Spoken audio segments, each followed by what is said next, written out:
Welcome back to the Vandy Sports Podcast of the 440 Sports Network. I'm Joey Dwyer, joined by Brandon Bigsby and Billy Derrick, the great Billy Derrick, as well as the great Brandon Bigsby. We're going to talk front court today. Mark Byington had a lot of words to describe his front court this week, and we want to chime in with some of our opinions and kind of echo what Byington was saying in some senses. So, Brandon Bigsby, Billy, thank you for joining me today. Yeah. Brandon, talk to me about the front court.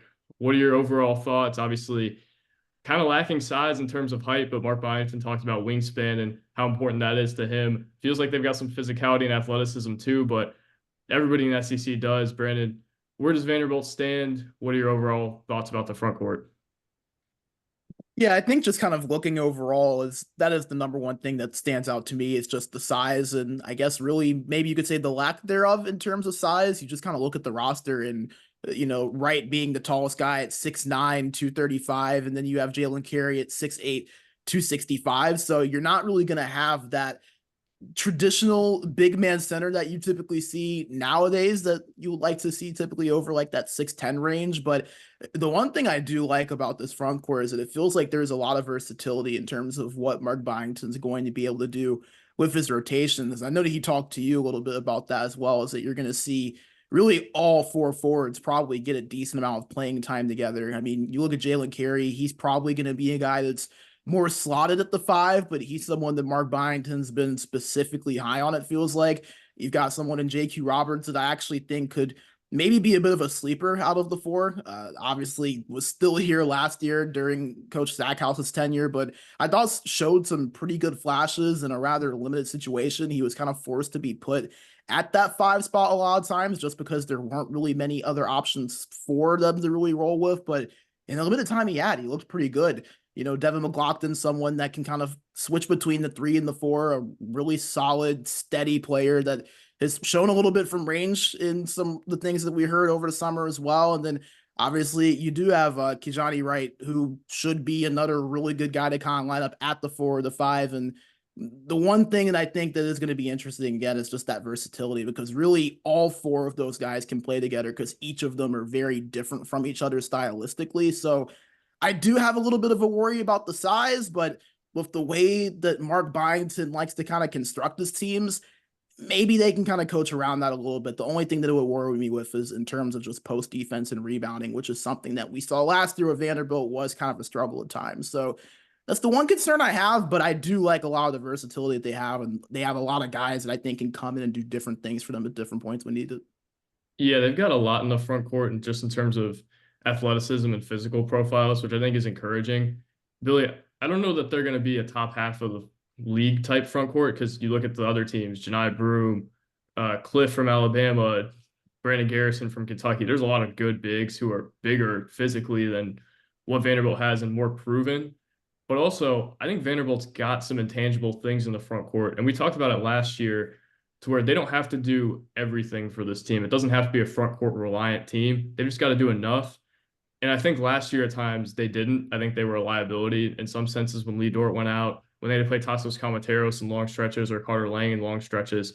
I don't know that I feel that they're going to be in that situation this year, especially with perhaps Jaylen Carey developing a bit, or Kijani Wright playing better defense than they've been accustomed to in the past. But I don't know that they're a front half of the SEC front court. I think they're probably more towards the bottom. But Billy, I think that might be okay. Yeah, look, it's going to be better than last year. And I think you look at it, Joey, and like Brandon said, by the way, this Bigsby guy is pretty good. He's pretty freaking good, Billy. I like this guy.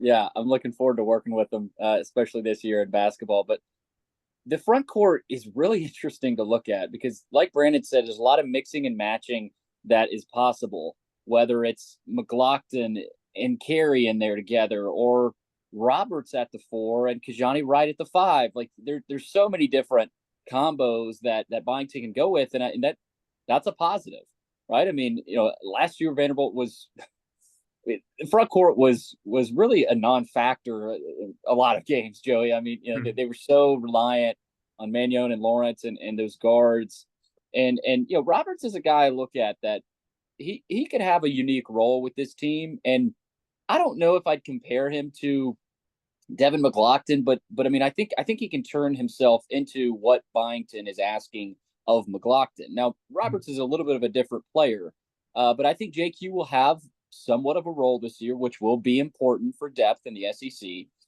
A negative here is, like you said, Joey, the SEC is loaded with 6'10", 6'11". Is the Cliff guy at Alabama 7 foot? I I mean, believe so. yeah, He's so not listed at 7 foot. He's 7 foot. yeah, I mean, you got Big Z. Did he go to Arkansas? I Hmm. mean, so this league is loaded with 6'10", 6'11", like Brandon said, 7 foot type guys that Vanderbilt doesn't have. And so the question is, can you send Kijani Wright out there, who is listed at 6'9"? He's physical, and so is Jaylen Carey, right? They're physical, but at the rim, right? You need that rim protector. Can Kijani Wright be that? Can Jaylen Carey be that? And McGlockton obviously is athletic, but there's not a Luke Cornett on this team, right? There's not a Festus Ezeli going back, as Brandon would know, and obviously Joey, you're familiar with him. There's I don't know if there's a rim protector, right? I mean, we could be proven wrong, right? Down the road, maybe Kijani Wright is sort of that rim protector, but 6'9", that can be hard to be a rim protector when you're going against 7 footers, Hmm. pretty consistently. So the strength of this is their ability to mix and match, like Brandon talked about, and within this offense, you don't need necessarily that 7 footer. Now that'd be nice, and they're recruiting. We looked at some of the 7 footers they're recruiting, so I think down the road that is what they want, but they don't have to have it. They've got enough to execute their offense, I think, and I think that'll be interesting. That the mixing and matching, but a negative, I'm really interested to see how they match up with some of those really dominant athletic post players and the way the five position has been moving, Joey. Yeah, I mean, they don't have a Liam Robbins level shot blocker or really anything close to it. I think Kajani Wright could certainly be a capable one, though. And I think Mark Byington really sung his praises. And what stood out to me is he wasn't singing his praises that, oh, he's athletic or anything like that. He was talking about his mobility and his ability on the defensive end, which was really encouraging to me and how versatile he is. I wonder if Kajani Wright can maybe step into a role that includes a little bit more in the mid range. I think they're all capable shot blockers. I just don't know that they're going to be guys that are going to be feared at the rim like Liam Robbins was, if that makes sense. I think they could all be maybe QMB level shot blockers to where they can do it and put up numbers doing it. But I think there's a big difference between blocked shots and number of altered shots throughout the game. And I don't know Mm-hmm. that they're going to have the number of altered shots, but I think Kajani Wright, probably the guy at pinpoint Yeah. as the main shot blocker. Jaylen Carey is going to be a factor too, though. And I think we'd be remiss not to talk about him after what Mark Byington said this week.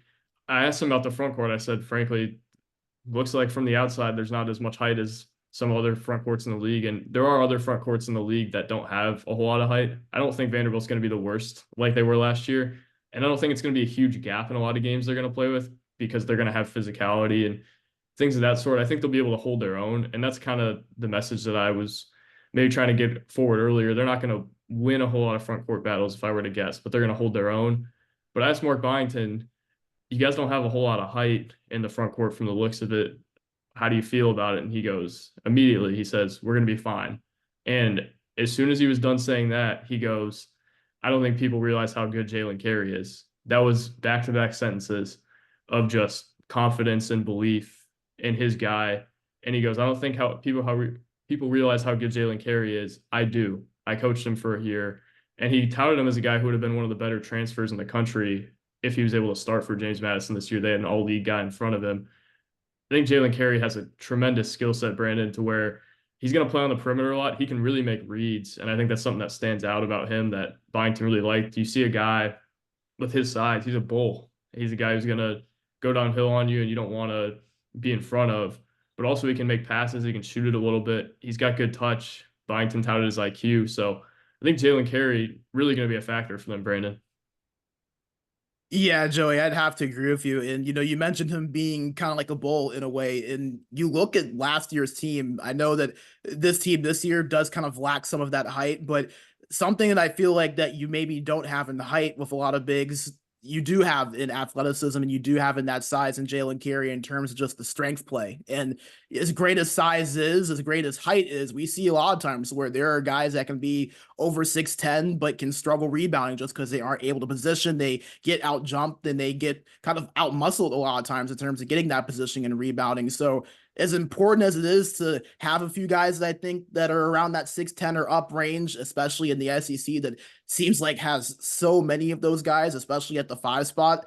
I think that you can make up for that with guys like Jaylen Carey that not only do have a strong frame, but can also be rather athletic as well. I mean, you go back and look at last year's roster, we saw Van Lubin be someone that really was able to do a pretty solid job on the boards for Vanderbilt. He's 6'8", 230. So he's Jaylen Carey's same height, but Jaylen Carey is 30 pounds bigger and also does have kind of a similar athleticism to what we saw from Van Lubin. Maybe not to the same exact extent because of that size, but still someone that can get up there when needs be. So, Mark Byington being excited by him, I don't blame him one bit. I do think that the success of the front court is probably going to have to be led a bit by Jaylen Carey because it feels like a lot of just the expectation in terms of what they're going to need seems to kind of ride on that 5 spot because outside of Jaylen Carey, it's kind of hard to see who else would be at that 5 spot if he went down or if he struggled. But if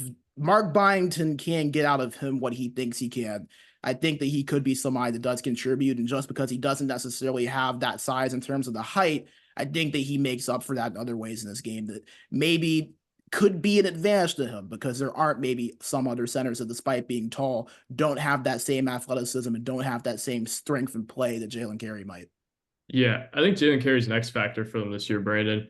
And the frame to me looks more like Lee Dort than it does like Van Lubin. And I think that's a good thing, despite him being just 6'8". He looks bigger than they've had in the past and they've been accustomed to.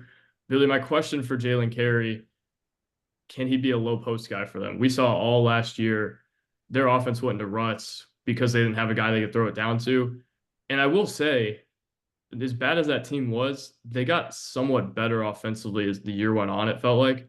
And I think a big reason for that is because they were able to establish Van Lubin down there and dump it down to him and stop a rut, stop the bleeding on another team run. They need a tourniquet down there, and I think Jaylen Carey is probably their best option, but Byington did say he needs to develop him more as a low post guy. Carey, I think, really is capable down there. I think if he gets a move or two that he can consistently turn to, he could be a real force down there. Yep, he's big enough, right? I mean, that's what you need at that position.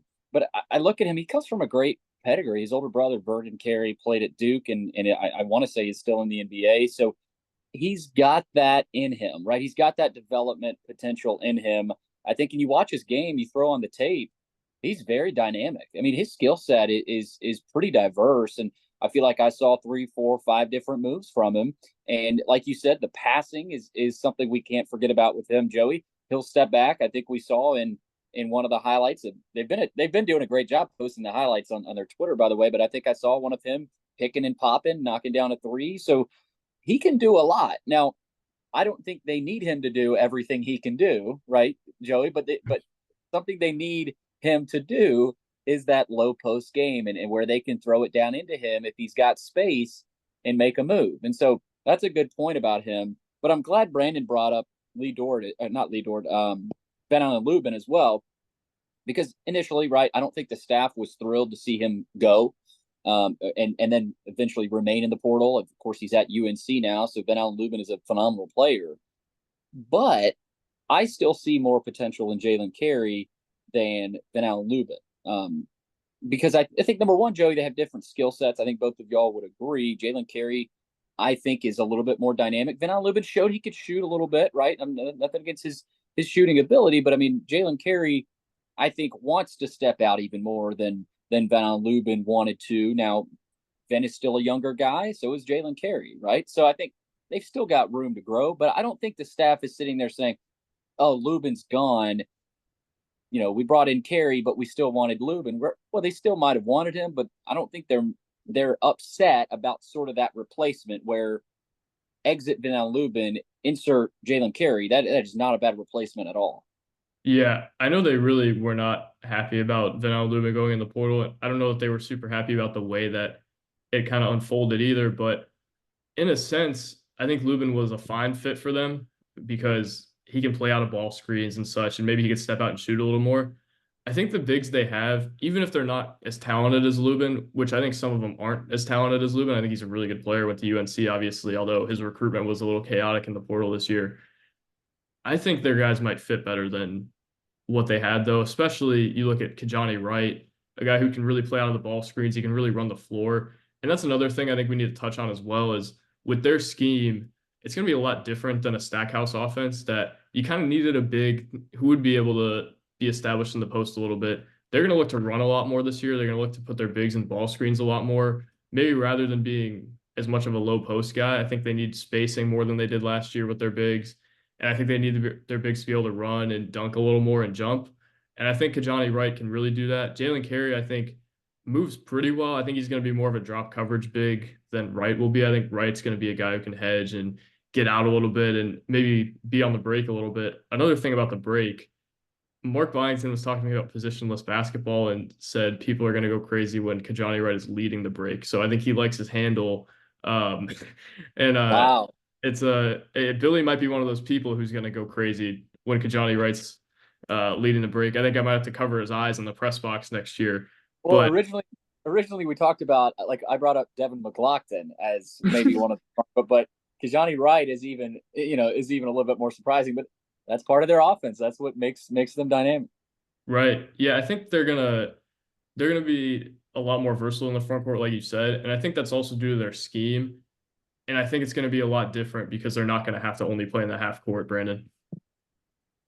Yeah, and I love that you mentioned just the differences in terms of how the two teams are built because, as you mentioned, I feel like when Stackhouse's offense was the most successful was when they did have a guy that they could kind of throw it down low to because schematically the offense was so different. It was that NBA styled offense to where you will see a lot of times to where guys will throw it down low to their centers and just kind of let them operate and make a play. You can go and try to make your own move down low, or you can try to draw in some coverage defensively to pop it out for a three. And that's when you saw guys like Miles Studi, Trey Thomas, Jordan Wright at times really be able to thrive when they could get those catch and shoot opportunities because guys like Liam Robbins were commanding so much attention inside. But I feel like that was by design from what Coach Sackhouse and his staff wanted to do.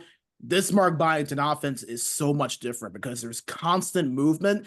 And I feel like almost structurally, you want a five that can move around a little bit, not necessarily be as mired to being within that paint area. So I think that stylistically, Jaylen Carey is a really good fit for them. And again, even though he might not have that height, I think he makes up for that with his versatility and what he's able to do as a player, as well as some of that play strength that you have. Because I think that you just kind of look at the roster and all of these guys fit within the structure of this offense very well. And something else I think is underrated is that Jaylen Carey has really good touch around the rim. He only averaged around 4 shots per game last year, but he shot it just a touch under 67% while averaging 7 points per game. So he's also a guy that really can step up, finish around the rim. He's able to get that 3-point shot from time to time as well. I think just the ability of what he's able to do outside of being that typical post-up guy kind of makes up for him maybe not being the tallest as well. Yeah, I think Carey's development as a post star is going to be big, but also Devon McGlockton's touch is pretty similar to Carey's, and that's going to be a big thing as well. One of the most efficient 2-point shooters in the ACC last year, shot 57% from the field. Feels like he's another X factor for them, and I think he's going to be able to be a guy that they lean on, especially if he can make the three. And he only shot, I think, 1.7 last year per game and shot at about 36%. He wasn't always guarded out there. But Billy, if he can be guarded out there and he can do all the other things he did at Boston College, he's going to be a player for them. Yeah, all of a sudden, I mean, we're talking about him kind of as that third guy. I mean, maybe he ends up being their second guy. Maybe they start playing small. I mean, when they do want to play smaller, you'll see Carey at the 5, McGlockton at the 4. McGlockton, like Brandon said, will probably play some 3. So positional versatility, positionless basketball, right? I mean, these players aren't labeled by one position. I don't think there's a single guy that is, which is what makes this team so unique. But McGlockton is interesting, Joey. I mean, we talked about him in another one of the clips they showed of him, shooting threes. I mean, I think it was the secret scrimmage. He was just chilling behind the arc shooting threes. I think he shot about 10 or 15 of them.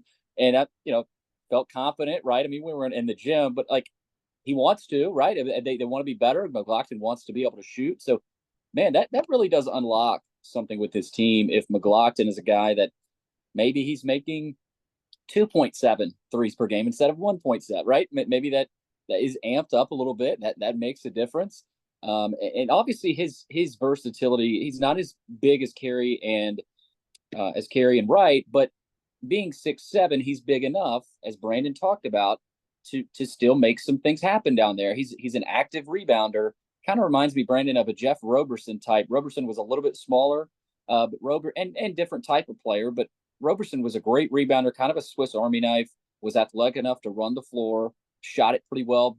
I think McGlockton doesn't shoot it as well as Jeff Roberson, but McGlockton is a guy that if they can really unlock his skills, guys, that starts to unlock a lot more with the entire team.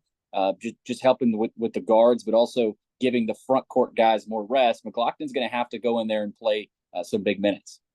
For sure. I think we make a lot of the five because of the question marks they have there and also the upside. But I think McGlockton's probably the best out of the guys we're talking about this year in terms of the stats he has and the impact he makes. I think Carey has the highest upside. Maybe Wright has a similar upside. But McGlockton's going to be the guy who I think you know what you have with him. And I want to talk about J.Q. Roberts a little bit, but we've only got 5 minutes. So I'll just kind of read what Mark Byington said. He's talked about how he's been one of their bigger surprises. And he's also going to be kind of a dirty work guy, which McGlockton in a sense will be, but I think McGlockton's more gifted. I think Byington talked about Roberts' athleticism and rebounding, kind of opening some things up for his game. Otherwise, maybe making some shots from three or doing some other things. I think he's really surprised them, but my guess would be the starters at the 4 and the 5. The 4 on most occasions probably going to be Devon McGlockton. And then the 5, I think, is going to be split between Carey and Wright. Roberts has played the 4 and the 5 mostly this summer, from what Byington said. Maybe he's going to play a little 3. I think Byington maybe left that door open, but probably going to be a 4 and the 5. My guess, though, it's going to be McGlockton at the 4 to start, and then Carey at the 5 with maybe Kajani Wright making a push. I don't know that we know how good either 5 is yet, but that would be my guess now. I think Carey and Wright are going to see similar minutes, though, Brandon. Yeah, I would definitely agree with that. I think you're going to see them play a rather even amount of minutes, especially during the beginning of the season. You'll probably see one take a little bit of a minutes advantage, potentially closer to conference play as we kind of get a better idea of what these guys look like in game action. But, I think that 5 spot is going to be really kind of interesting to see how the minutes go. But, I think something that you said, Billy, that I really did like was the comparison of Devon McGlockton to Jeff Roberson. And something I think with Jeff Roberson that people forget about is that he was really good from 3 through a lot of his career. Yeah. He was just under 40% from 3 through a lot of his career. He was 6'6", 220. You look at Devon McGlockton, 6'7", 230, averaged 10 points per game last year, shot it at 57.5% from the field with Boston College, and he saw significant improvements and a big minutes jump from his freshman year. So I think Devon McGlockton isn't just a guy that can come in this year and contribute, but I think that Mark Byington thinks that there's still something untapped in his game. And I know there's a lot of attention around Edwards and Hoggard, and rightfully so, but I wouldn't be surprised that if potentially come January, February, if we were talking about Devon McGlockton, even if he's not necessarily a leading scorer for this team, being one of the most important pieces, because he is able to do so many different things. He kind of is just that consistent player that can guard 3 or 4 different positions. He can knock down shots consistently. He's someone that I'm really, really interested to look at, especially considering that he is fitting in with other guys like J.Q. Roberts. And then you have Tyler Nickel as well, who also can play a little bit of that 3. For sure. Billy, we got like 2:45 left. Give me your starting 4 and 5. Starting 4 and 5. Well, you kind of made me change my tune a little bit. I mean, Joey, let's face it, you're more in tune with the program so far. So I'm not going to disagree with you there on McGlockton. Carey / Wright. I think percentage-wise, I would probably go in terms of minutes, 60-40, 65-35 between Carey and Wright. But also, you look at it, you've got options there. So at the end of the day, if you want to slot Carey at the 4 and then Wright at the 5, you can do that as well. If you want to play a little bit smaller, you can go with McGlockton at the 4 and then rotate Carey and Wright. But no, I'd have to agree with you, Joey, but I'm also looking forward to just fast forwarding a month or two and potentially getting into the gym and seeing them and even talking to Byington. I think that would help a lot. But no, I'd have to agree with you. For sure. I think Carey playing the four is also something that's on the table, but it's interesting. I would probably go 60-40 in terms of playing time with Carey and Wright. I think it's going to be really similar because I think they do different things and they need both of those different things. It's just which one do they value more at the start of the game, and what was Wright's kind of pitch? Because obviously he was a big recruit. I wonder if there was any talk of starting in there. But Brandon, Billy, that's it. That's all I've got. I don't have time to give you guys any closing remarks because I'm cheap and don't have Zoom Premium. But thank you to the Wash House for allowing us to do the podcast today. And thank you guys for coming on. We'll talk more basketball soon and probably talk football as well this week.